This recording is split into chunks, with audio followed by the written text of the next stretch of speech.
हाँ जी, स्वागत है आप सबका सनराइज एकेडमी में। कैसे हो? तो अपन पढ़ रहे थे आर्थिक समीक्षा, इकोनॉमिक रिव्यू पढ़ रहे थे और उसमें अब अपन दूसरा चैप्टर चल रहा है कृषि। इसमें अब अपन ने कृषि के बारे में जो पिछली वाली क्लास थी उसमें अब अपने कृषि की जो उत्पादकता कितनी हुई वो देख ली, कृषि के प्रकार, कृषि के उपक्षेत्र और इसके जो डाटा थे जीएसडीपी में जो योगदान, उसके बारे में अपन ने वो पिछली क्लास में देख लिया है। आज ये कृषि की दूसरी क्लास है यानी कि सेकंड चैप्टर की, और उसमें है वो अपन आज देखेंगे कि जो कृषि से संबंधित जो महत्वपूर्ण योजना है राजस्थान सरकार और भारत सरकार की, जो जो इम्पोर्टेंट योजना है कृषि से संबंधित, उसको अपन आज की क्लास में चर्चा करेंगे। और योजना से वो ज़्यादातर सवाल आते हैं क्योंकि जैसे कि अभी आरएस मेंस का हुआ तो उसमें भी आपने देखा होगा, मेंस में भी बहुत सारे सवाल है वो जो इंडिया गवर्नमेंट और राजस्थान गवर्नमेंट की जो योजना है उनसे सीधे पूछे गए। तो इसलिए वो ये योजना है इम्पोर्टेंट है। तो आज की क्लास में अपन है वो जो इम्पोर्टेंट योजना है उसके बारे में देखेंगे। कृषि की योजना तो कौन कौन सी योजना है उसके बारे में अपन देख लेते हैं आज। यानी कि सबसे पहले तो अपन देखेंगे कि इसके जो संबंधित है सिंचाई के संबंधित कौन कौन सी योजना है, बीज से संबंधित कौन कौन सी योजना है, जैसे बीज उत्पादन करने के लिए मतलब कौन कौन सी योजना है सरकार की, फिर है वो सिंचाई क्षेत्र के लिए कौन कौन सी योजना चल रही है, उसके बाद में विपणन, मार्केटिंग, इसके लिए कौन कौन सी योजना है। उसके बाद में देखें तो अपन है वो सुरक्षा एवं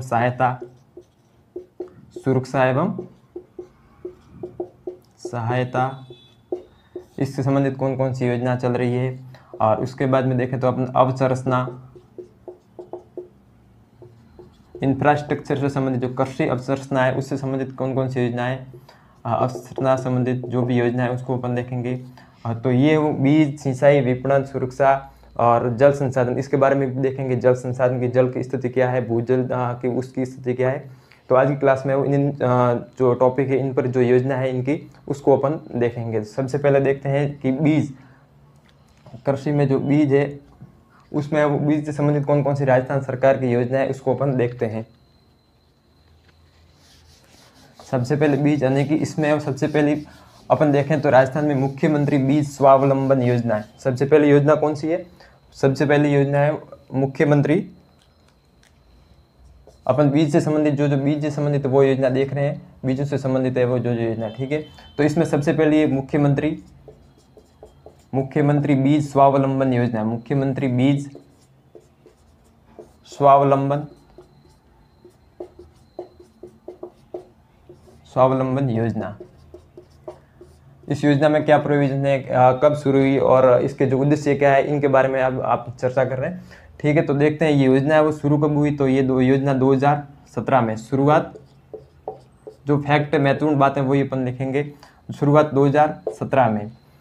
और कहाँ मतलब क्या पूरे राजस्थान में शुरू हुई या राजस्थान के किसी जिले विशेष में? तो ये वो शुरुआत में वो 3 जिलों में शुरू हुई थी, कोटा, भीलवाड़ा और उदयपुर। 3 जिलों में वो मुख्यमंत्री बीज स्वावलंबन योजना की शुरुआत की गई थी। 3 जलवायु कृषि जलवायु पर खंड, यानी कि राजस्थान में टोटल 10 कृषि जलवायु खंड है, उसमें से ये जो शुरुआत में वो शुरुआत 2017 में हुई थी। और 3 कृषि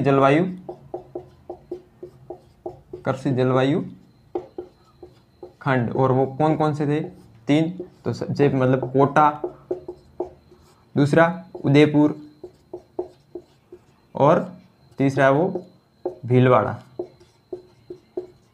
इन जिलों से वो योजना की शुरुआत हुई थी 2017 में। मुख्यमंत्री बीज स्वावलंबन योजना यानी कि बीजों के प्रति वो किसानों को खुद के ऊपर अवलंबन नहीं, स्वावलंबन, आत्मनिर्भर बनाना। तो इसका उद्देश्य क्या है? और ये मतलब 2017 में शुरू हुई 3 कृषि जलवायु खंडों में, और 2018-19 में वो ये पूरे राजस्थान 10 कृषि जलवायु खंड है, वो 10 कृषि जलवायु खंड यानी कि बात करें पूरे राजस्थान में वो ये लागू हो गई। पूरे राजस्थान में कब हुई? 2018-19 में लागू हुई। और शुरुआत में केवल 3 कृषि जलवायु खंड थे। कौन कौन से? कोटा, उदयपुर और भीलवाड़ा। 3 जिलों को नाम याद रखना, अगर क्वेश्चन आ जाए तो इन 3 जिलों के, ये इंपॉर्टेंट 3 जिलों के नाम याद रखना। और बात करें इनका उद्देश्य क्या है, इस योजना का उद्देश्य, इस योजना का उद्देश्य है वो किसानों को अपने ही खेत में है वो बीज अच्छी किस्म के बीज तैयार करना। इससे वो अपने ही खेत में किसानों को अपने ही खेत में अच्छी किस्म के बीज है वो उसको तैयार करना, अच्छी किस्म के बीज तैयार करना। और वो 10 साल मतलब पुरानी किस्में 10 साल तक की पुरानी किस्मों के बीज तैयार करना, और उसमें किन किन किस्मों के मतलब किन किन फसलों के बीज है वो शामिल है इस योजना में। तो इसमें है वो गेहूँ, जौ, जवार, मूंग, और बात करें अपन सोयाबीन, गेहूँ, जौ, जवार, मूंग, सोयाबीन, उड़द, ये वो चना, ये जो फसलें हैं इसमें शामिल है। इनके 10 साल तक की पुरानी जो किस्म है उसको है वो तैयार करना, अपने ही खेत में अच्छी किस्म के बीजों को तैयार करना। तो ये थी पहली योजना बीजों से संबंधित मुख्यमंत्री बीज स्वावलंबन योजना। इसके बारे में अपन ने देख लिया, यानी कि ये शुरुआत कब हुई थी 2017 में 3 कृषि जलवायु खंड कोटा, उदयपुर, भीलवाड़ा, और 2018-19 में वो 10 कृषि जलवायु यानी कि पूरे राजस्थान में ये लागू हो गई।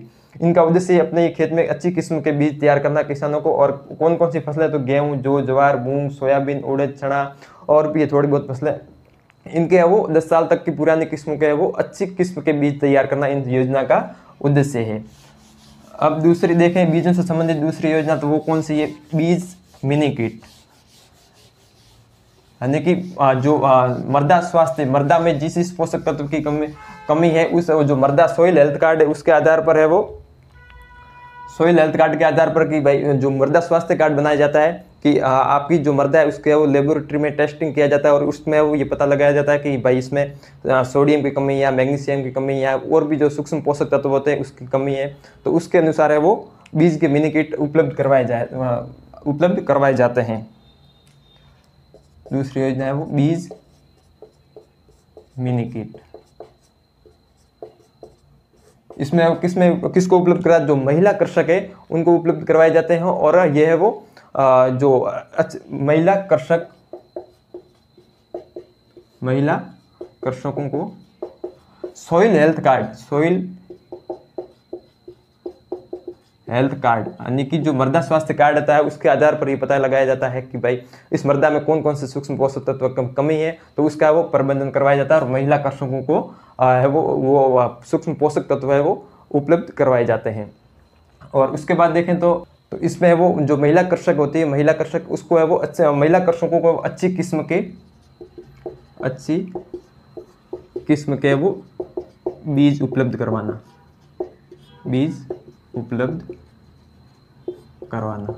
ये इस योजना का उद्देश्य है, यानी कि बीज मिनी किट।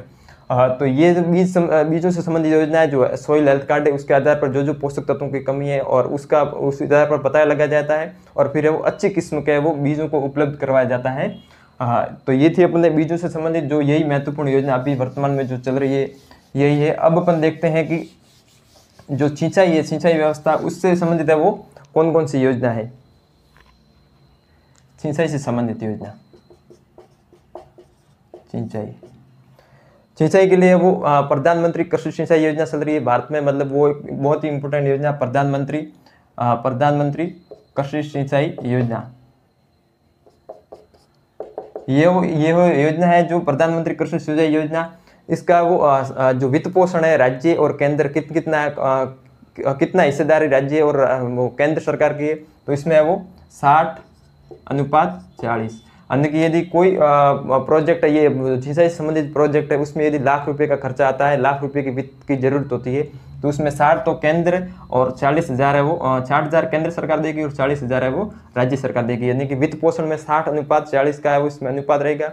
और इसका उद्देश्य क्या है, इस योजना के उद्देश्य है वो सिंचाई सुविधा को सुनिश्चित करना, सिंचाई सुविधा को सुनिश्चित करना। और एक और योजना ऐसी की ऐसी है प्रधानमंत्री कृषि सिंचाई योजना सूक्ष्म सिंचाई, सेम ऐसी की प्रधानमंत्री कृषि सिंचाई योजना, किसके लिए, माइक्रो इरिगेशन यानी कि सूक्ष्म सिंचाई। इसमें वो क्या, इसमें वो सूक्ष्म सिंचाई पर बल दिया जाता है, जैसे कि ड्रिप है, वो बूंद बूंद सिंचाई है, फव्वारा पद्धति है, इस पर है वो बल दिया जाता है। और इसमें है वो ड्रिप या बूंद बूंद सिंचाई या फिर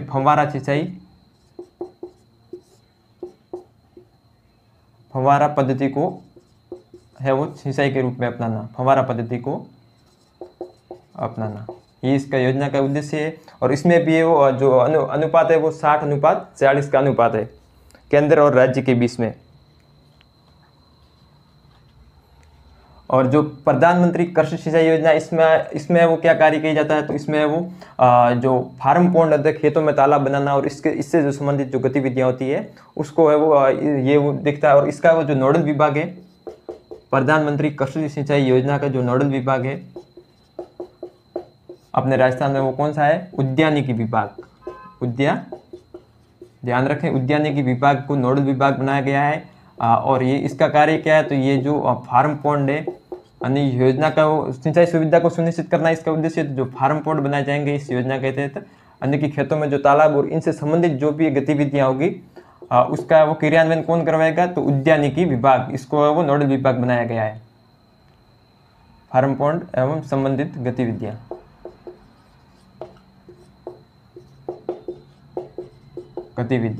उनका वो संचालन कौन करेगा, वैज्ञानिक विभाग को नोडल विभाग बनाया गया है। और प्रधानमंत्री कृषि सिंचाई योजना में वो वित्त पोषण है वो राज्य सरकार और केंद्र सरकार दोनों करेगी। और राज्य सरकार का हिस्सा है 40 अनुपात और जो केंद्र सरकार का वो है 60:40।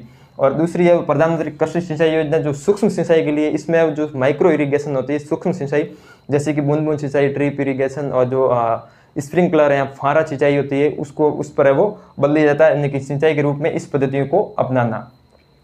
तो ये थी सिंचाई से संबंधित जो इम्पोर्टेंट योजना है, जो प्रधानमंत्री कृषि सिंचाई योजना। अब अपन देखते हैं कि जो योजना विपणन, कृषि विपणन से संबंधित जो योजना है उसको अपन देखते हैं, यानी कि मार्केटिंग से संबंधित कौन कौन सी योजना है।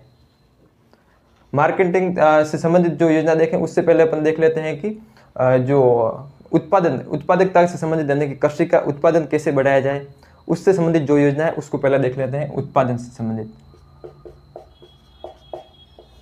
से संबंधित जो योजना है उसको अपन देख लेते हैं यहाँ पर। तो इसमें जो है वो पहली योजना है वो राष्ट्रीय कृषि विस्तार एवं तकनीक मिशन।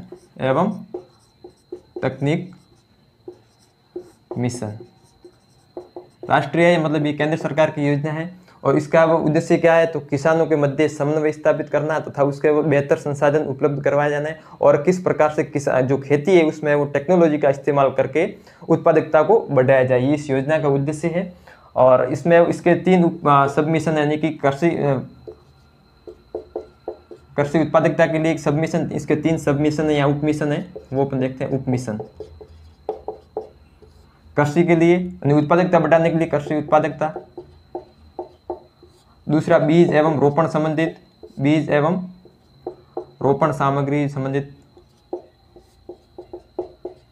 सामग्री। और जो तीसरा इसका जो सबमिशन है वो है यंत्रीकरण करना, यानी कि कृषि में ज़्यादा से ज़्यादा मशीनीकरण हो ताकि वो उत्पादन है वो बढ़ सके और संसाधनों का है वो बेहतर समन्वय हो किसानों के मध्य। तो ये इस योजना का उद्देश्य, यानी कि राष्ट्रीय नेशनल कृषि विस्तार, कृषि को विस्तार करना है। उसके लिए क्या करना पड़ेगा, यंत्रीकरण करना पड़ेगा, अच्छी तरह से बीज को सिलेक्ट कर उसको रोपण सामग्री उसको वो सही तरह से वो रोपना पड़ेगा। और फिर है वो तकनीक मिशन, जिसमें वो टेक्नोलॉजी का इस्तेमाल किया जाए कृषि, ताकि वो कृषि की उत्पादकता बढ़ाई जा सके। और इसमें अपन बात करें कि जो केंद्र सरकार और राज्य सरकार की हिस्सेदारी कितनी है, केंद्र सरकार अनुपात राज्य सरकार, केंद्र राज्य वित्त पोषण में कितना है, वो वित्त पोषण में वही ज़्यादातर वही सेम रहता है 60:40 का है वो वित्त पोषण केंद्र सरकार और राज्य सरकार के द्वारा किया जाएगा। राष्ट्रीय कृषि विस्तार एवं तकनीकी मिशन। अब अपन जो इसकी जो दूसरी योजना या मिशन कहते हैं वो अपन देखते हैं, जो उत्पादन को बढ़ाने से संबंधित है, वो कौन सा है, तो राष्ट्रीय सतत खेती मिशन।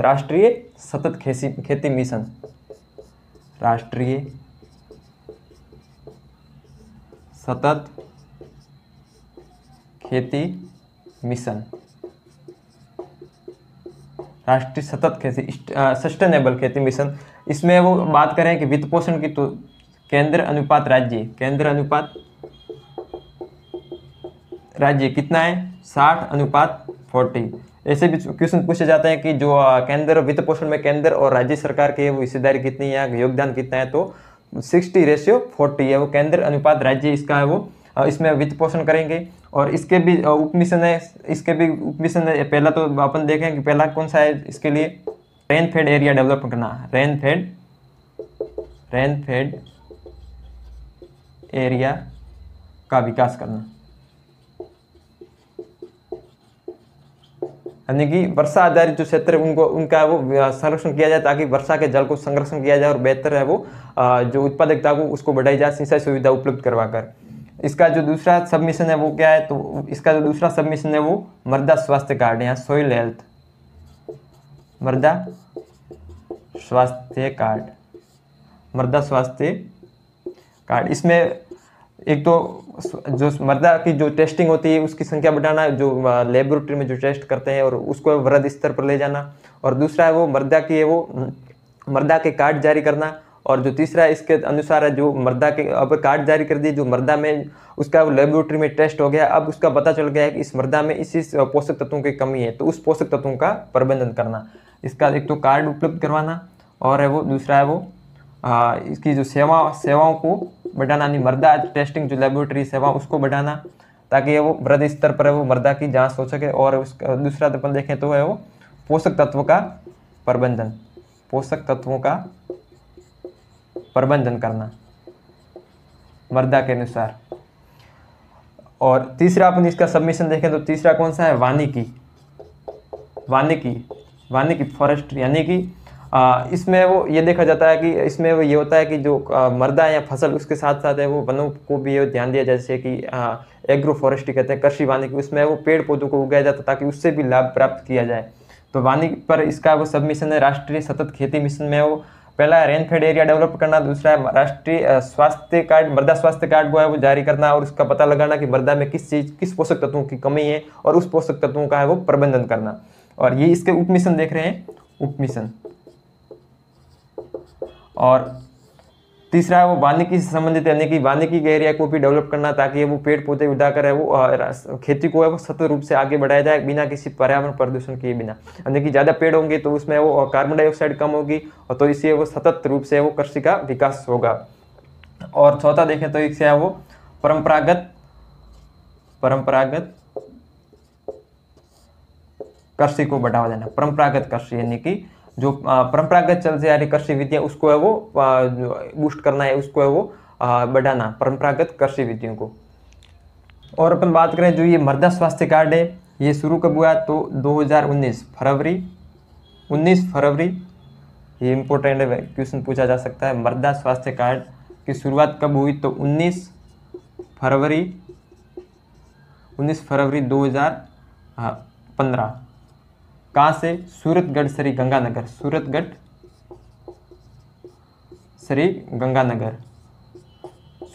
गंगानगर से मृदा स्वास्थ्य कार्ड की शुरुआत की गई प्रधानमंत्री नरेंद्र मोदी के द्वारा 19 फरवरी 2015 को। और इससे वो जो मृदा होती है उसका वो लेबोरेटरी में टेस्ट किया जाता है, पता लगाया जाता है कि इसमें कौन से पोषक तत्व प्रचुर मात्रा में और किस पोषक तत्वों की कमी होती है, और जो कमी होती है उसके आधार पर है वो उनको जो किसान होते हैं उनको वो खेती करने की सलाह दी जाती है। और ये मतलब उर्वरक और खाद डालने का कहा जाता है। फिर अपन देखें कि जो खेती में मतलब प्रशिक्षण से संबंधित योजनाएं, महिला प्रशिक्षण, यानी कि इसमें वो ग्राम पंचायत के स्तर पर, किसके स्तर पर, ग्राम पंचायत के स्तर पर है वो 30 महिलाओं को प्रशिक्षण दिया जाएगा, 30 महिलाओं को ग्राम पंचायत स्तर पर महिला प्रशिक्षण किसके लिए, कृषि उत्पादकता उसको बढ़ाने के लिए, उसके विकास करने के लिए। तो ग्राम पंचायत स्तर पर है वो 30 महिलाओं को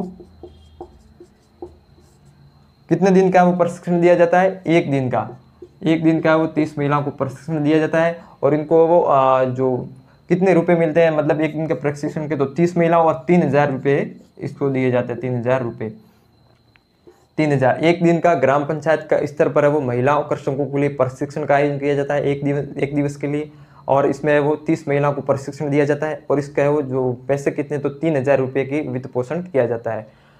तो ये थी महिला प्रशिक्षण, जाके वो कृषि उत्पादकता को बढ़ाया जाए। और एक और योजना है वो उसके बारे में थोड़ा ध्यान रखें, राष्ट्रीय कृषि विकास योजना, ये लिख लेता हूँ, राष्ट्रीय कृषि विकास योजना, राष्ट्रीय कृषि विकास योजना, राष्ट्रीय कृषि विकास योजना है। इसमें ये इसकी शुरुआत कब हुई? तो इसकी शुरुआत 2007-8, काफ़ी पुरानी है, फिर भी अब इसको थोड़ा सा ध्यान रखें। और है वो राष्ट्रीय कृषि विकास योजना की शुरुआत 2007-8 में हुई। वित्त पोषण है वो कितना है? तो 60:40 केंद्र और राज्य।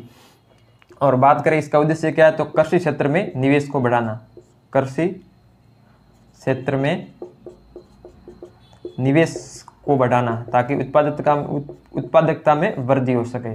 तो ये भी राष्ट्रीय कृषि विकास योजना 2007-8 में शुरू हुई थी। और केंद्र राज्य का इसमें हिस्सेदारी कितनी है वित्त पोषण में? तो 60:46 केंद्र और राज्य कृषि क्षेत्र में निवेश को बढ़ाना, इस तरह वो योजना का उद्देश्य है।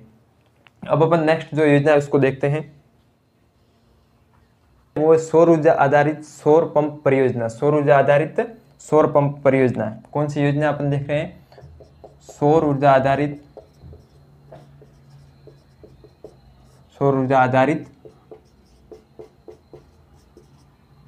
सौर पंप परियोजना, सौर पंप परियोजना, पीएम कुसुम कंपोनेंट बी, यानी कि प्रधानमंत्री पीएम कुसुम। इसका जो सेकंड फेज है कंपोनेंट बी, उसको अपन देख रहे हैं। पीएम कुसुम ने प्रधानमंत्री फिर कहेगा प्रधानमंत्री कृषि ऊर्जा सुरक्षा उत्थान महाअभियान, प्रधानमंत्री कृषि ऊर्जा सुरक्षा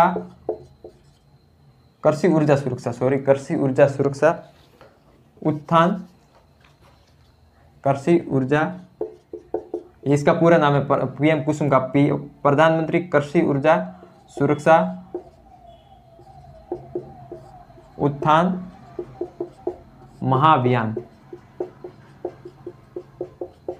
यानी कि सौर ऊर्जा को है वो बढ़ावा दिया जाए कृषि में। पीएम कुसुम कृषि ऊर्जा सुरक्षा उत्थान महाअभियान, इसमें क्या होता है? तो इसमें वो सौर पंप है वो सौर पंप आधारित परियोजना, इसमें वो सौर पंप है वो सब्सिडी पर है वो किसानों को स्थापित करने के लिए वो मतलब सब्सिडी पर है वो किसान सौर पंप है वो अपने खेत में वो स्थापित कर सकते हैं। तो इसमें वो सरकार, केंद्र सरकार, राज्य सरकार और किसानों के वो कितनी सब्सिडी मिलती है किसानों को, और इसमें केंद्र सरकार कितना योगदान देती है, राज्य सरकार कितना योगदान देती है, उसको अपन देखते हैं। तो है वो इसमें केंद्र,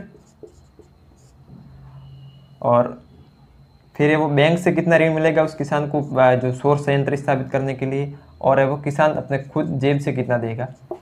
तो इसमें वो केंद्र है वो 60% है वो केंद्र सरकार और राज्य सरकार, केंद्र सरकार और राज्य दोनों देंगे, केंद्र और राज्य कितने 60 है, इसमें वो 30 है वो केंद्र सरकार देगी और 30 वो राज्य सरकार देगी। और फिर है वो 30% है वो, यानी कि 30% है वो अनुदान कहाँ से मिल जाएगा? अनुदान क्या, ऋण है वो बैंक से मिलेगा, 30% ऋण है वो बैंक से मिलेगा। और फिर है वो बचा कितना 10% वो किसान अपनी खुद जेब से वो देगा।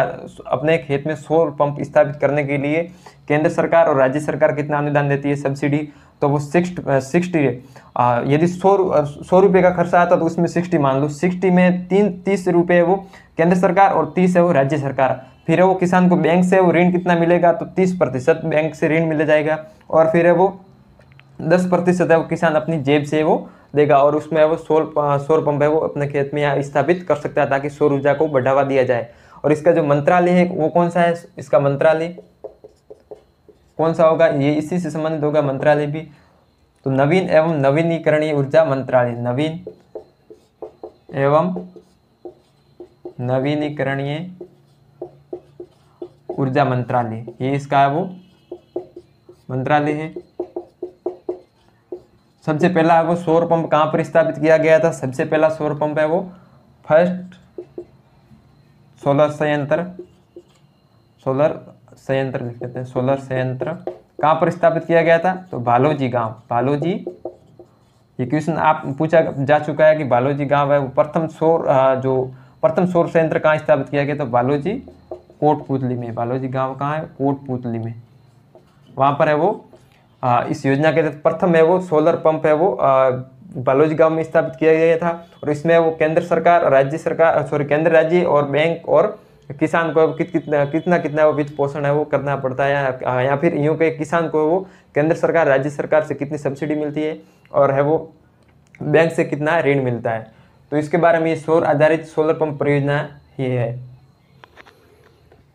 तो ये तो उत्पादन से संबंधित योजना होगी। अब अपन देखते हैं कि जो सहायता एवं सुरक्षा के लिए कौन कौन सी योजना चल रही है राजस्थान सरकार और इंडिया गवर्नमेंट में, उसको अपन देखते हैं। यानी कि किसानों की सहायता के लिए और सुरक्षा के लिए उनसे जो संबंधित योजना है उसको देख लेते हैं।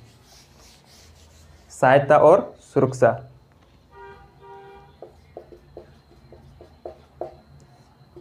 सहायता सुरक्षा से संबंधित जो योजना है वो, इसमें वो पहले तो देखेंगे जो फसल सुरक्षा के लिए जो तारबंदी का है वो योजना है वो उसको देखेंगे। यानी कि किसानों की फसल को आवारा पशु या नीलगाय उससे वो किस प्रकार संरक्षण किया जाए, किस प्रकार बचाया जाए, उसके लिए तारबंदी कार्यक्रम है वो जो योजना है फसल सुरक्षा है वो फसल सुरक्षा के लिए तारबंदी ये योजना, ये वो राजस्थान सरकार की योजना। इसमें वो कितने मीटर की तारबंदी का प्रोविजन है, तो 400 रनिंग मीटर, 400 रनिंग मीटर की है वो खेत की चारों ओर तारबंदी के लिए वो सरकार के द्वारा इसमें वो पैसे दिए जाते हैं 400 मीटर।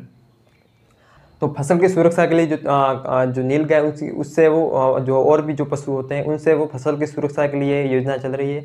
और इसमें राज्य सरकार द्वारा अनुदान दिया जाता है फसल सुरक्षा के लिए। अनुदान तारबंदी के लिए कितनी तारबंदी, 400 मीटर तक की वो उसके लिए वो सरकार अनुदान दे रही है। और इसमें वो भी अलग अलग क्राइटेरिया, क्या लिमिटेशन है, जैसे कि एक तो किसानों के अलग अलग प्रकार होते हैं। जैसे कि अपन को उससे पहले वो देख लेते हैं कि जो किसान होते हैं या जोतों के जो आकार होते हैं वो अलग अलग प्रकार होते हैं। जैसे कि जिसके पास 1 हेक्टेयर से कम है वो सीमांत किसान है, जिसके पास 1 हेक्टेयर से और 2 हेक्टेयर से संबंधित मतलब 2 हेक्टेयर तक भूमि है तो वो है वो लघु भूमि या लघु जोत कहलाता है। या फिर जो किसान है तो वो लघु सीमांत लघु किसान में आता है। फिर है वो 2 से लगाकर 4 हेक्टेयर तो वो है वो अर्ध मध्यम, 4 से 6 हेक्टेयर मध्यम, और फिर है वो 4 से 10 है वो मध्यम, फिर है वो 10 से यदि ज़्यादा 10 हेक्टेयर से ज़्यादा तो फिर वो वृहद खेत कहलाता है। यानी कि तो छोटा जो 1 हेक्टेयर से कम भूमि है तो वो है वो सीमांत किसान होता है। तो अब अपन बात करें कि जो ये इसको भी थोड़ा सा इस टॉपिक से हटकर है कि राजस्थान में जो भूमि जोत है उसमें वृद्धि हुई या कमी। तो छोटे जो भूमि जोत है यानी कि सीमांत जोत तो उसमें तो वृद्धि हुई है, और जो वृहद जोत है उसमें वो कमी हुई है, और मध्य में उसमें भी कमी हुई है, दोनों में कमी हुई है। और सीमांत लघु और अर्ध मध्यम इनों में वृद्धि हुई। जैसे कि मान लो कोई बड़ा खेत है उसमें से ये लघु खेत, ये सीमांत खेत, इसकी संख्या में वृद्धि होगी तो फिर ये बड़ा, ये तो कम होगा। तो इसी प्रकार वृहद और अर्ध मध्यम इसमें तो हुई है कमी, और जो सीमांत है वो जोत उसकी संख्या में हुई है वृद्धि। इसका थोड़ा सा ध्यान रखें, सीमांत जोतों में वो वृद्धि हुई है। तो यहाँ पर भी जो तारबंदी प्रोग्राम है इसके लिए जो अनुदान दिया जा रहा है फसल सुरक्षा के लिए, तो उसमें भी सीमांत किसानों को कितना, छोटे सीमांत किसान उसके लिए वो कितना है, तो वो अपन देखते हैं। छोटे सीमांत किसान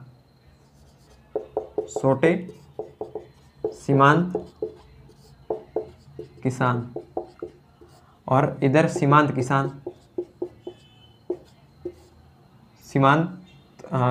किसान नहीं, यहाँ पर सीमांत लिख ले तो सीमांत किसान, सीमांत जोत, और इधर अपन कहते हैं समूह और समूह। इसमें समूह मतलब ग्रुप, इसमें वो क्या शामिल होना चाहिए, इसमें वो कम से कम 10 तो किसान होने चाहिए और 5 हेक्टेयर भूमि। तो इनके लिए वो कितना है, तो इसके वो बात करें तो इनके लिए अनुदान कितना है, तो अनुदान है वो 100 रुपये प्रति मीटर के हिसाब से, या फिर है वो मैक्सिमम कितना 40,000 रुपये, 40,000 रुपये का वो सहायता दी जाएगी। और कौन से छोटे सीमांत किसान को, और जो सीमांत किसान है उनके लिए वो कितना है, तो जो सीमांत किसान है उनके लिए वो 120 रुपये, जितनी भी तारबंदी हुई उसका 120 रुपये प्रति मीटर के हिसाब से वो उनका अनुदान दिया जाएगा। और कितना है वो अधिकतम है वो इसको 48,000 रुपये वो अधिकतम, मैक्सिमम 48,000 रुपये। और इसकी बात करें जो समूह के रूप में है वो 10, जिन्होंने वो समूह बना लिया, 10 किसान है और 5 हेक्टेयर भूमि है, तो उनके लिए कितना अनुदान दिया जाएगा, तो उनको है वो 140 रुपये प्रति मीटर और मैक्सिमम है वो जो 56,000 रुपये, 56,000 रुपये अधिकतम दिए जा सकते हैं। और अपन देखें लागत का, यदि उसका जो खर्चा आया है उनकी लागत का है वो कितना प्रतिशत है, तो अपन बात करें कि टोटल लागत का है वो 50% छोटे सीमांत किसानों के लिए, और जो सीमांत किसान है उनको लागत का 60% अनुदान दिया जाएगा। और जो समूह है, ग्रुप है, उनको अपन बात करें तो उनके लिए वो 70% है वो लागत के रूप में, जो जितना भी लागत हुई उसका 70% है वो अनुदान दिया जाएगा। तो ये तो इसमें से जो भी कम हो, ये जो तीन जो क्राइटेरिया है, तीन यानी कि लागत का 50% या फिर 100 रुपये प्रति मीटर या फिर 40,000, तो इनमें से जो भी कम हो, इन तीनों में से जो भी कम हो वो है वो लागू रहेगा। तीनों में से जो भी कम हो वो लागू रहेगा। अगली जो योजना प्रधानमंत्री फसल बीमा योजना, उसको अपन देखते हैं।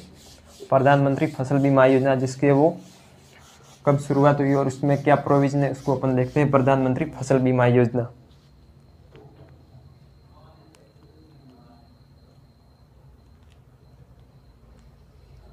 प्रधानमंत्री फसल बीमा योजना, इसकी शुरुआत कब हुई, तो 18 फरवरी 2016। इसमें वो रबी, खरीफ और बागवानी या फिर जो कॉमर्शियल फसलें होती है उसके लिए वो प्रीमियम यानी कि बीमा है। तो प्रधानमंत्री फसल बीमा है, तो इसमें वो बीमा रबी के लिए कितना प्रीमियम है, तो रबी के लिए 1.5% रबी के लिए, खरीफ के लिए 2% और बागवानी या जो कॉमर्शियल फसलें होती है उसके लिए वो 5% तक का है वो प्रीमियम होगा। 18 फरवरी 2016 तक वो प्रधानमंत्री फसल बीमा योजना की शुरुआत हुई और इसमें वो बीमा की राशि जो है अधिकतम जो जितना बीमा होता है उसका मतलब जो प्रीमियम राशि वो कितनी, तो रबी की क्रॉप के लिए 1.5% और जो खरीफ है उसके लिए 2% और जो बागवानी है उसके लिए 5% का है वो इसमें प्रोविंस है। और ये किसानों को फसल के जो उत्पादन से मतलब प्राकृतिक आपदाओं से जो फसल को नुकसान होता है उसको वो रिकवर किया जाता है इस योजना के माध्यम से।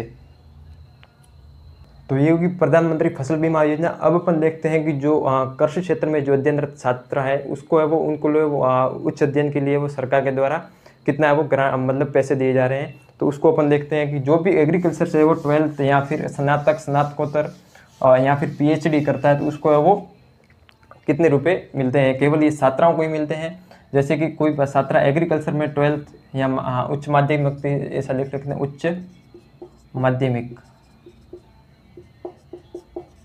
उच्च माध्यमिक की शिक्षा प्राप्त करते हैं एग्रीकल्चर में। कौन से एग्रीकल्चर, कृषि विज्ञान, तो उसको है वो कितना रुपए मिलते हैं, उसको है वो 15,000 प्रति छात्रा और प्रति वर्ष, यानी कि एक वर्ष के लिए एक छात्रा को 15,000 रुपये की राशि दी जाती है यदि वो कृषि विज्ञान में वो उच्च माध्यमिक तक वो शिक्षा प्राप्त करती है। फिर वो स्नातक या फिर अपन बात करें कि जो एग्रीकल्चर में कॉलेज या स्नातक या फिर स्नातकोत्तर, यदि वो ये एग्रीकल्चर विषय में ये करती है स्नातक या स्नातकोत्तर, तो उस छात्रा को है वो 25,000 रुपये प्रति छात्रा प्रति वर्ष दिए जाएंगे, प्रति छात्रा प्रति वर्ष। और यदि एग्रीकल्चर में PhD को छात्रा करती है एग्रीकल्चर में, तो उनको है वो 40,000 रुपये का वो छात्रवृत्ति दी जाएगी, 40,000 रुपये की। एग्रीकल्चर में PhD को छात्रा करती है तो उसको 40,000, स्नातक या स्नातक करने पर 25,000 प्रति छात्रा प्रति वर्ष और उच्च माध्यमिक शिक्षा के लिए 15,000 प्रति छात्रा प्रति वर्ष। तो ये वो एग्रीकल्चर कृषि विज्ञान में है वो साक्षरता बढ़ाने के लिए, कृषि विज्ञान में नए नए तरीके या इनोवेशन को बढ़ाने के लिए वो, और जो छात्रा है या जो विद्यार्थी उनको है वो कृषि क्षेत्र में रुचि पैदा करने के लिए इनको है वो ये अनुदान या फिर छात्रवृत्ति दी जाती है।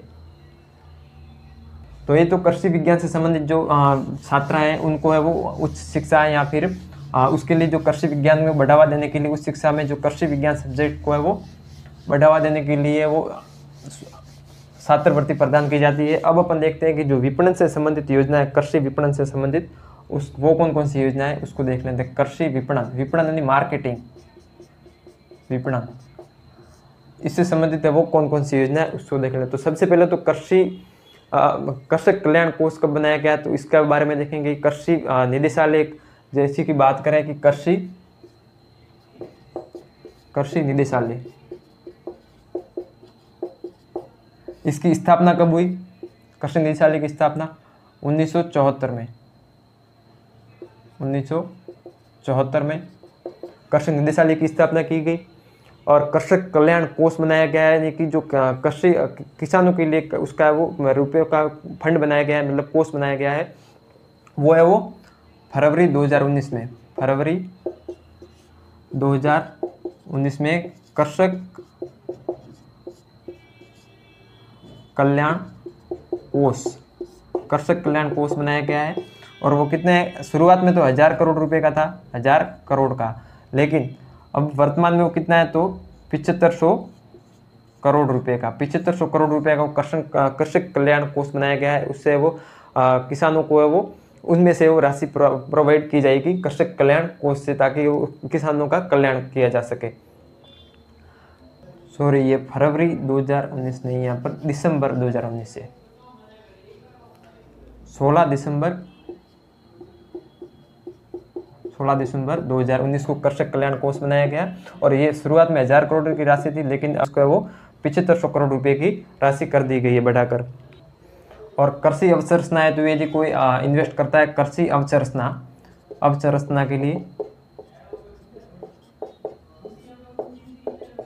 तो उनको है वो गवर्नमेंट ब्याज अनुदान देती है। कितना? 5% का है वो ब्याज अनुदान, ब्याज सब्सिडी मिलती है, अनुदान। और यदि SC ST या फिर SC ST महिला या फिर 35 वर्ष से कम का युवा, 35 वर्ष की आयु से कम का कोई युवा, तो उनको 1% ब्याज सब्सिडी एक्स्ट्रा मिलती है। टोटल कितनी?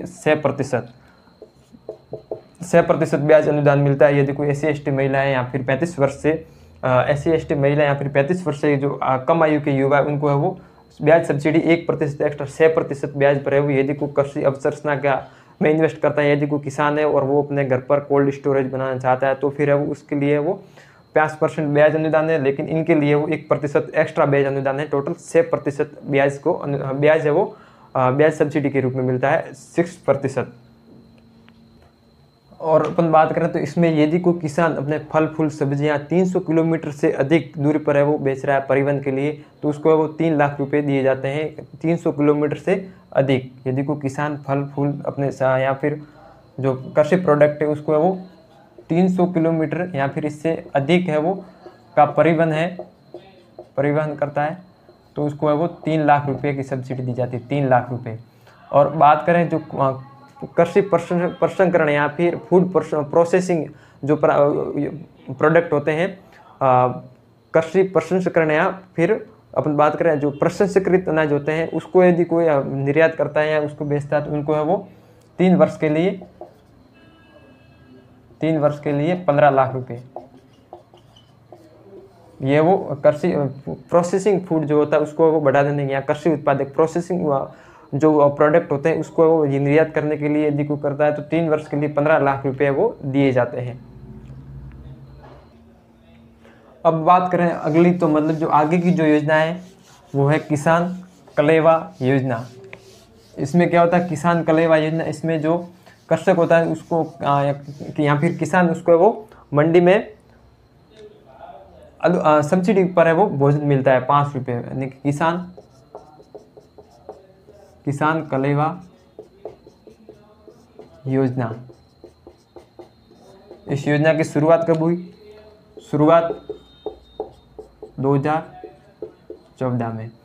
जो भी रजिस्टर्ड मंडियां होती है उसमें वो किसान को 5 रुपये में मंडी में भोजन मिलता है, 5 रुपये में भोजन। 2014 में शुरुआत हुई किसान कलेवा योजना। बस इतना ही ध्यान रखना, शुरुआत 2014। इसमें वो मंडियों में किसान को 5 रुपये में वो भोजन मिलता है। अब अपन जो अगली योजना है उसको देखते हैं, और वो अगली जो योजना है वो महात्मा ज्योतिबा फुले कृषक कल्याण योजना। महात्मा ज्योतिबा फुले कृषक कल्याण, या फिर मंडी लिखते हैं, मंडी श्रमिक, सॉरी कृषक नहीं है, मंडी श्रमिक कल्याण योजना। ये वो जो मंडियों में काम करने वाले जो लेबर होते हैं उनके वो लिए योजना है महात्मा ज्योतिबा फुले। इसकी वो शुरुआत कब हुई? शुरुआत 2015 में, शुरुआत 2015 में हुई। और इसके तहत क्या होता है, तो जो मंडी में जो वर्कर है, कृषि मंडी या फिर किसी भी प्रकार की जो मंडी में लेबर है महिला, तो उसको वो किस प्रकार से वो अनुदान दिया जाता है, किस प्रकार से सहायता दी जाती है, उसका वो प्रोविजन है इस योजना के तहत। इसमें है वो महिला श्रमिक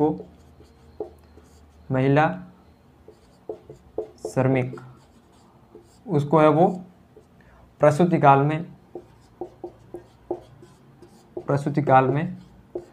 45 दिनों तक की है वो उनको है वो 45 दिन तक की है वो मजदूरी दी जाती है प्रसूति काल में, यानी उनको छुट्टी दी जाती है, यानी कि सवैतनिक छुट्टी ऐसा कह सकते हैं। सवैतनिक छुट्टी प्रसूति काल में महिला को दी जाती है, कितनी? मैक्सिमम 45 डेज की।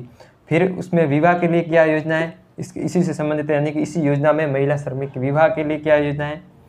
विवाह, तो उसके लिए विवाह के लिए यदि उस महिला श्रमिक खुद का विवाह है तो 50,000 रुपये सरकार देगी, और उसकी 2 बच्चियों के लिए भी 50,000 रुपये वो सरकार देगी। 50,000 और 2 बच्चे या फिर 2 संतान के लिए वो 50,000 रुपये। इसके बाद अपन बात करें कि जो छात्रवृत्ति है, इनकी जो महिला श्रमिक है इनके जो बच्चों की छात्रवृत्ति, उसके लिए वो सरकार कितना अनुदान देती है? तो यदि 60% से अधिक बनते हैं उनके मार्क जो परसेंटेज 60% से अधिक बनते हैं तो उनको उनके बच्चों को छात्रवृत्ति भी मिलती है। और इसमें ये तो मातृत्व अवकाश हो गया। अब इसमें एक और है पितृत्व अवकाश। वो कितना है भाई? मातृत्व अवकाश है तो पितृत्व अवकाश भी होना चाहिए, तो वो है वो कितने दिन का है? 15 डे का।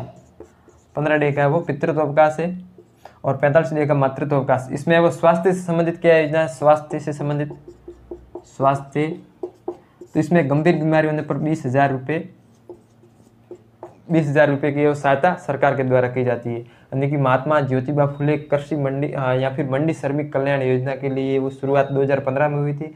इसमें प्रसूति काल में 15 डे का सवैतनिक 15 डे की समान मजदूरी मिलती है, और विवाह में वो 50,000, यदि खुद का विवाह है तो 50,000 स्वयं का, और उसके 2 संतान तक है वो 50,000 रुपये। 2 बेटियों का विवाह के लिए 50,000 रुपये मिलते हैं। और यदि उनकी संतान या फिर बच्चों में यदि परसेंटेज 60% से एबोव है तो उनको छात्रवृत्ति मिलती है।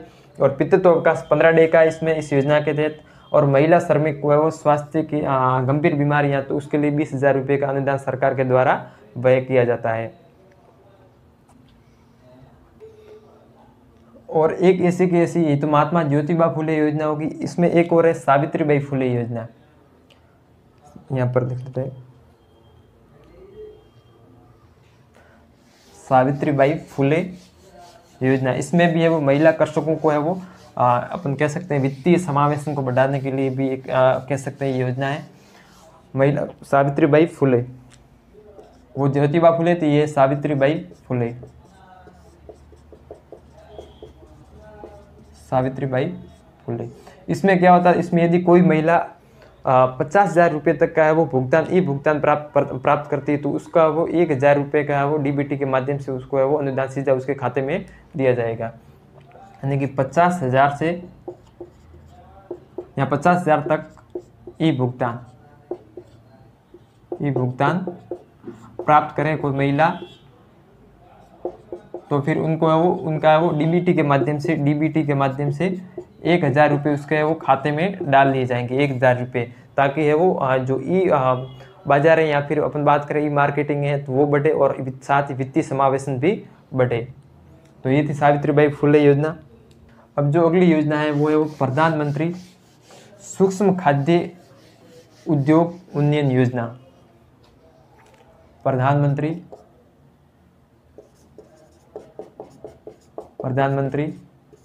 सूक्ष्म खाद्य उद्योग उन्नयन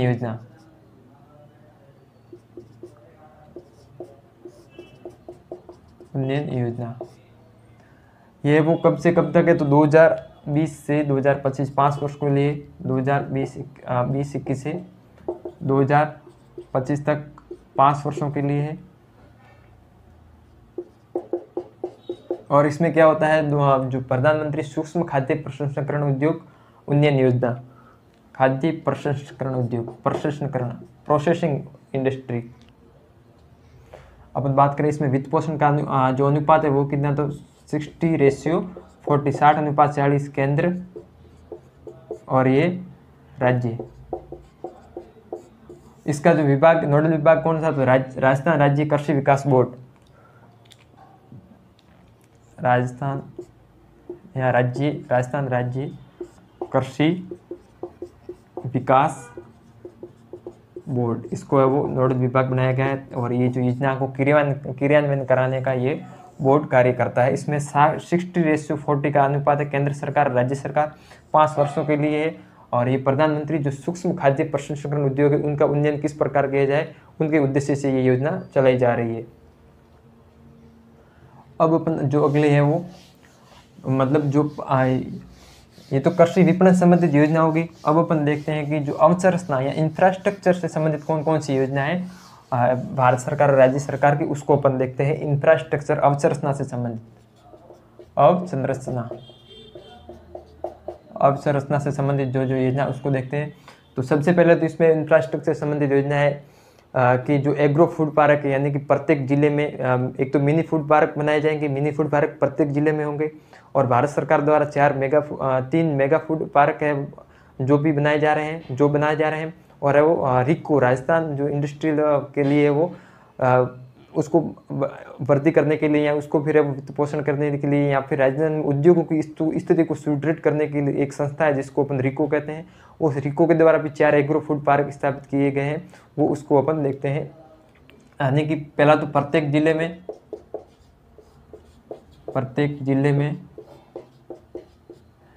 में क्या बनाया जाएगा, प्रत्येक जिले में मिनी फूड पार्क।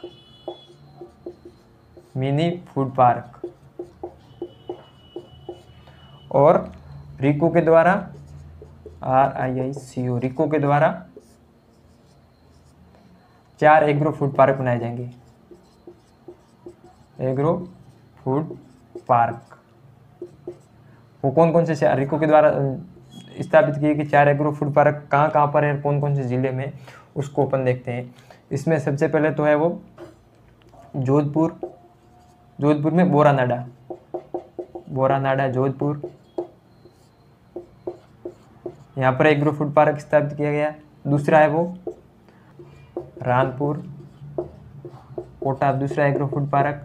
फिर तीसरा कहाँ पर है, तो वो है अलवर। और चौथा फूड पार्क है वो श्री गंगानगर। ये रिको के द्वारा स्थापित किए गए 4 फूड पार्क है श्री गंगानगर। और प्रत्येक जिले में मिनी फूड पार्क रिको के द्वारा स्थापित 4 है वो फूड पार्क कौन से जिले में, agro food park Jodhpur, Kota, Alwar, Sri Ganganagar. 4 जिलों का नाम याद रखना।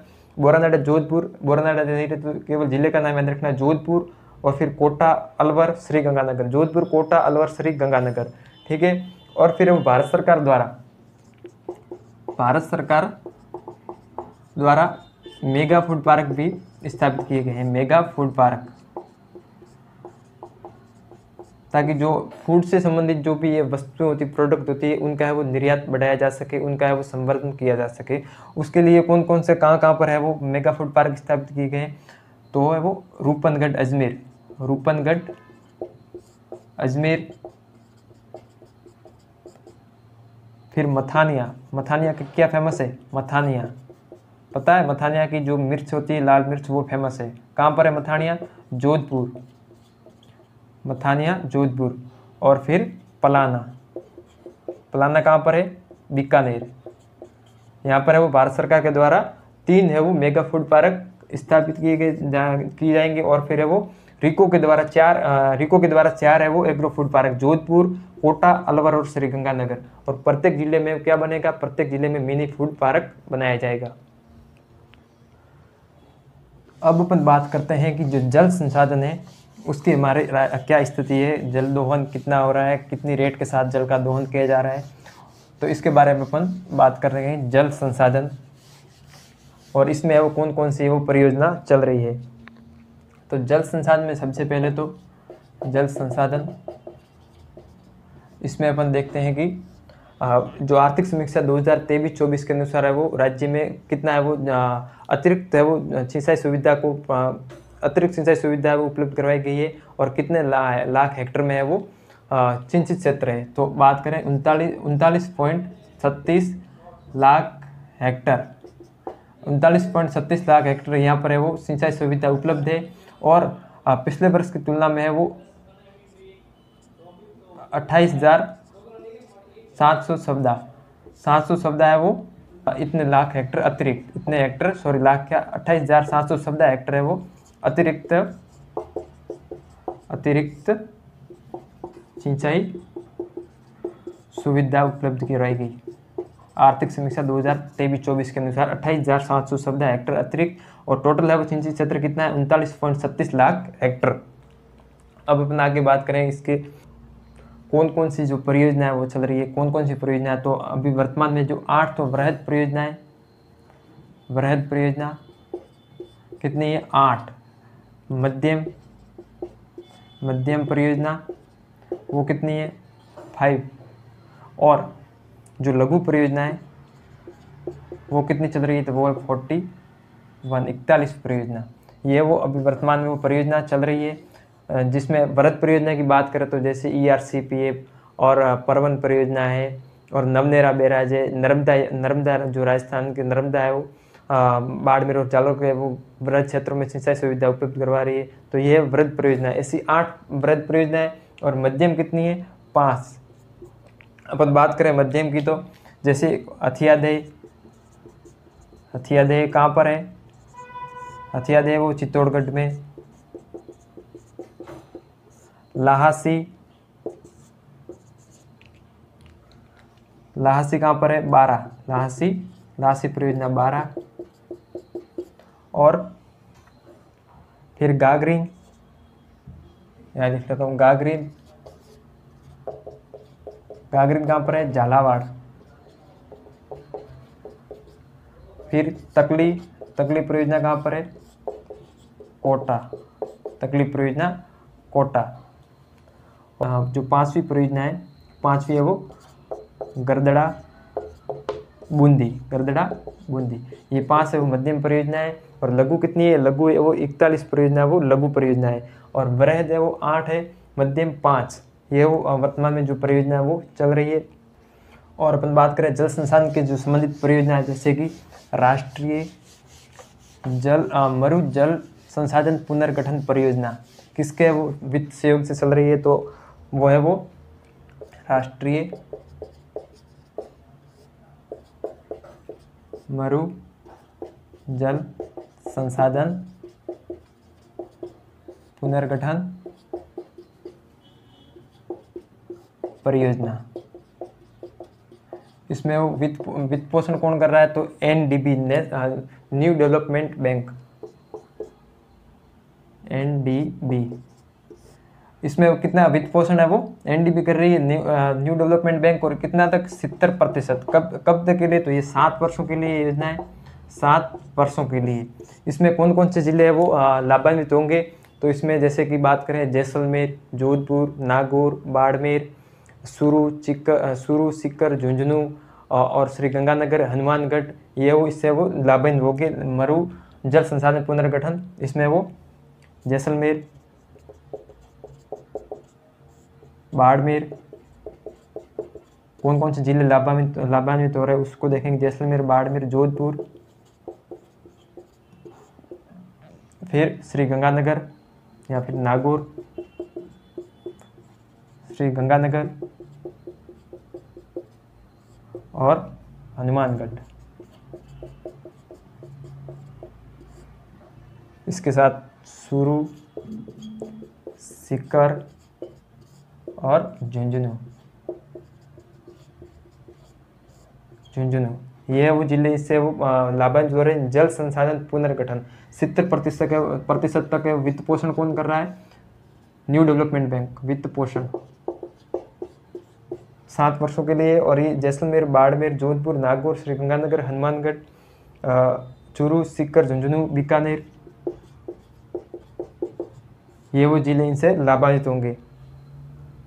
तो इसका ध्यान रखना है, जो NDBA national new development bank, इसके सहयोग से वो राष्ट्रीय मरु जल संसाधन पुनर्गठन परियोजना का वित्त पोषण कौन कर रहा है? NDB। इसी प्रकार एक वर्ल्ड बैंक है, वो अटल भूजल संसाधन है, उसके लिए वर्ल्ड बैंक का योगदान है 50%, 50 अटल भूजल संसाधन, उसको भी अपन देखेंगे आगे।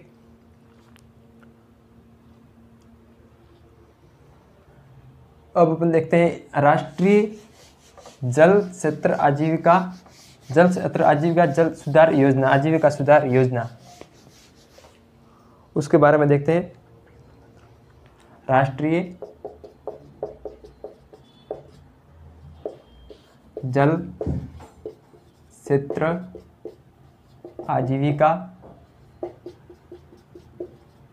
आजीविका योजना, इसको किसके सहयोग से चलाई जा रही है?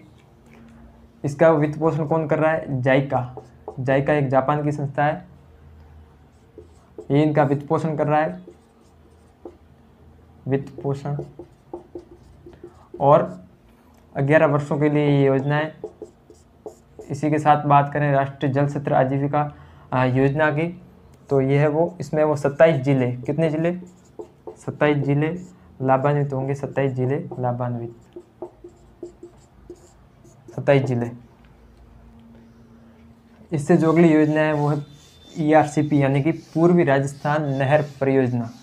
वो है वो क्या है? तो उसमें वो जो इससे जो अगली योजना है वो है वो ERCP, यानी पूर्वी राजस्थान नहर परियोजना। इसमें जो संबल नदी, कालीसिंध नदी है, कुल नदी है, इनके में इसमें जो अधिशेष जल है वो जल की मात्रा को बनास और जो कालीसिंध नदी है इसमें वो प्रोवाइड करना, इसमें वो जल को अपवर्जन करवाया जाए ताकि वो सिंचाई सुविधा उपलब्ध करवाई जाए और पेयजल सुविधा को उपलब्ध करवाई जा सके। ERCP या फिर पूर्वी राजस्थान नहर परियोजना, इसमें है वो जैसे चंबल,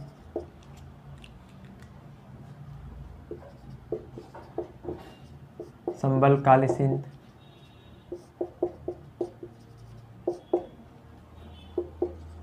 कुल, इन नदियों में जो सरप्लस वाटर होगा उसको अब डाइवर्जन कहाँ करवाना? उनको बनास, कालीसिंध आदि नदियों में है वो, इनको है वो क्या करवाना? इसका जो अधिशेष वाटर उसको है वो इसमें सप्लाई करवाना। ये इसका है वो, ताकि इन क्षेत्रों में भी है वो सिंचाई सुविधा और पेयजल सुविधा को उपलब्ध करवाया जा सके। तो ये तो जल संसाधन से संबंधित महत्वपूर्ण योजना थी। अब अपन देखते हैं कि जो भूजल संसाधन है उसकी हमारे राजस्थान में क्या स्थिति है, कितने है वो अति दोहित कितना है और कितना है वो सुरक्षित जो है वो वाटर है। अब अपन बात करते हैं हमारे राजस्थान में भूजल संसाधन की क्या स्थिति है। भूजल संसाधन इसमें वो एक सर्वे किया जाता है कि राजस्थान में कुल कितने खंड है वो जो सुरक्षित है और वो कितने ब्लॉक अर्धविषम है, कितने ब्लॉक विषम है और कितने जो ब्लॉक है लवणीय है। तो इसके बारे में अपन देखते हैं। कुल है वो जो सुरक्षित ब्लॉक है वो कितने हैं राजस्थान में, सुरक्षित ब्लॉक कितने हैं? ध्यान रखना ये महत्वपूर्ण है, क्वेश्चन डायरेक्ट MCQ में पूछा जा सकता है कि राजस्थान में सुरक्षित ब्लॉक कितने हैं। तो वो कितने हैं? 38 सुरक्षित ब्लॉक है। और बात करें अपन अर्धविषम के कितने हैं? अर्धविषम ब्लॉक कितने हैं? अर्धविषम ब्लॉकों की संख्या है वो 22 है। विषम ब्लॉक कितने हैं? विषम ब्लॉकों की संख्या कितनी? तो विषम ब्लॉकों की संख्या 23 है। उसके साथ देखें तो अति दोहित कितने हैं? अति दोहित ब्लॉक यहाँ अति दोहित खंड वो कितने हैं? तो वो है 216। और फिर बात करें कि जो लवणीय ब्लॉक कितने हैं? लवणीय ब्लॉक तो उनकी संख्या है 3। टोटल कितने हैं, टोटल 302, कुल कितने हैं 302।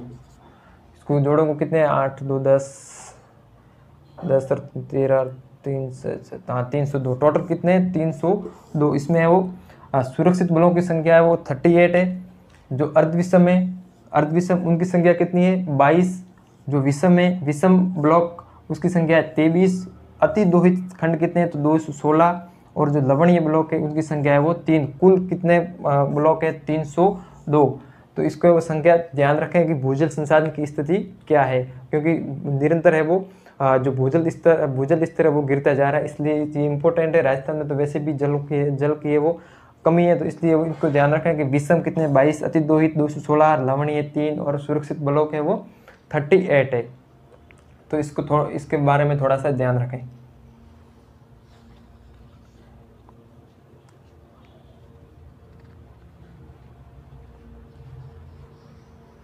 अब जो भूजल से संबंधित योजना है, जो कि इम्पोर्टेंट योजना है, वैसे है तो पुरानी लेकिन फिर भी वो महत्वपूर्ण योजना, अटल भूजल संसाधन योजना।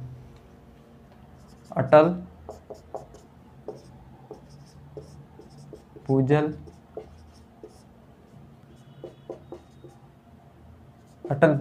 योजना, इसकी ये शुरुआत कब हुई थी, अटल भूजल योजना की शुरुआत कब हुई, तो इसकी जो शुरुआत हुई वो 1 अप्रैल 2020 इसकी ये वो शुरुआत हुई। इसमें वो वित्त पोषण यहाँ पर किन किन के माध्यम से ये वो चल रही है योजना, अपन बात करें तो है इसमें है वो भारत सरकार और विश्व बैंक, इनके माध्यम से ये चल रही है। और वित्त पोषण का कितना है तो 50:50, 50:50% का है वो वित्त पोषण भारत और वर्ल्ड बैंक के मध्य हो रहा है। और इसकी शुरुआत हुई थी 1 अप्रैल 2020 को। कब तक के लिए योजना, तो 2021 से 25 तक, 2020-21 से 2025 तक, यानी कि ये 5 वर्षों के लिए योजना है। 5 वर्षों के लिए योजना 21 से 25 तक। और इसमें वो बात करें कि कौन कौन से राज्य है जो इससे वो जिसमें ये योजना क्रियान्वयन है, तो उसकी बात करें कौन कौन से राज्य, तो 7 राज्य है। 7 राज्य कौन कौन से हैं 7 राज्य, तो पहला है हरियाणा, फिर यूपी, उसके बाद एमपी, उसके बाद राजस्थान और गुजरात और महाराष्ट्र और कर्नाटका।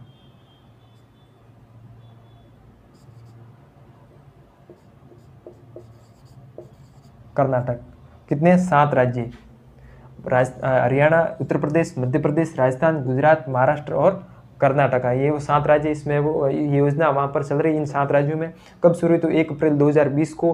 कौन कौन से वित्त पोषण, कौन, तो भारत सरकार और वर्ल्ड बैंक का अनुपात कितना है 50:50, ये वो ध्यान रखना। एक तो ये योजनाओं के बारे में ज़्यादातर है वो या तो कथन में आएगा, तो फिर कथन तो जिसमें स्टेटमेंट है ये भी आ सकता है, ये भी आ सकता है, और ये इनमें से कोई भी नाम दे सकता है कि इनमें चलायमान में कौन सा कथन असत्य है, उनकी पहचान कीजिए।